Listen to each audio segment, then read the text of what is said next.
Today's non spoiler video వచ్చేసి Jack movie review. Actual గా movie అంతా చాలా బోరింగ్ అనిపించింది. అసలు బొమ్మరిల్లు భాస్కర్ గారి దగ్గర నుంచి ఇలా ఎక్స్పెక్ట్ చేయలేదు నేను. బొమ్మరిల్లు భాస్కర్ గారు అంటే మూవీ అయిపోయేలోపు ఏదో ఒక మెసేజ్ ఇవ్వాల్సిందే, కానీ ఆ మెసేజ్ వచ్చేసి దీంట్లో వర్కౌట్ అవ్వలేదు.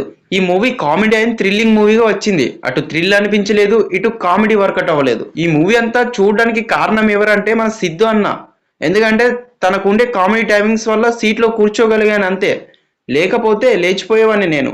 అసలు క్యారెక్టరైజేషన్ ఇలా కూడా డిజైన్ చేస్తారా అనిపించింది చూసినప్పుడు. అసలు మ్యాటర్ ఏంటంటే మన సిద్ధన్న చాలా పనులు చేస్తాడు, కానీ ఒక్క పనిలో కూడా కరెక్ట్ గా చేయడన్నమాట. లైక్ తను ఏజెంట్ అవుదాం అనుకుంటాడు, అలా ఏజెంట్ అవ్వడానికి చాలా ప్రయత్నాలు చేస్తాడు.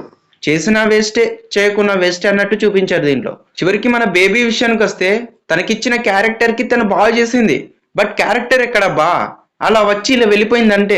ఇక దీంట్లో వచ్చిన ప్రకాష్ రాజ్ ఎక్కడి నుంచి ఊడిపడ్డాడో ఏంటో మరి. ఏదో వస్తాడు, అలా మాట్లాడతాడు, మళ్ళీ వెళ్ళిపోతాడు. ఇక రైటింగ్ విషయానికి వస్తే మన బొమ్మరిల్లు భాస్కర్ గారు ఇంకొంచెం ఏదో మ్యాజిక్ చేస్తే బాగుండనిపించింది. మ్యూజిక్ డైరెక్టర్ కూడా బాగానే హ్యాండిల్ చేశారు మ్యూజిక్ ని, దానివల్ల ఈ మూవీ కొంచెం హైలైట్ అయింది కూడా. ఈ మూవీకి మైనస్ పాయింట్స్ ఏంటంటే వాళ్ళు కరెక్ట్ గా మూవీ ప్రమోషన్స్ చేయలేదు. ఇంకో పాయింట్ వచ్చేసి సిగ్నేచర్ మూమెంట్ లేదు దీంట్లో.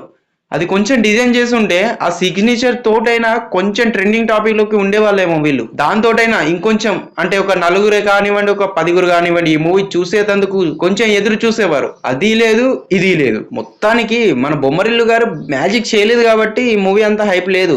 మూవీ గురించి నేను ఎక్కువ మాట్లాడదలుచుకోవట్లేదు కూడా. దెన్ నా పర్సనల్ మూవీ రివ్యూ వచ్చేసి దీనికి ఇచ్చే పాయింట్స్ 2. దెన్ సైనింగ్ ఆఫ్ కేకే థింగ్స్.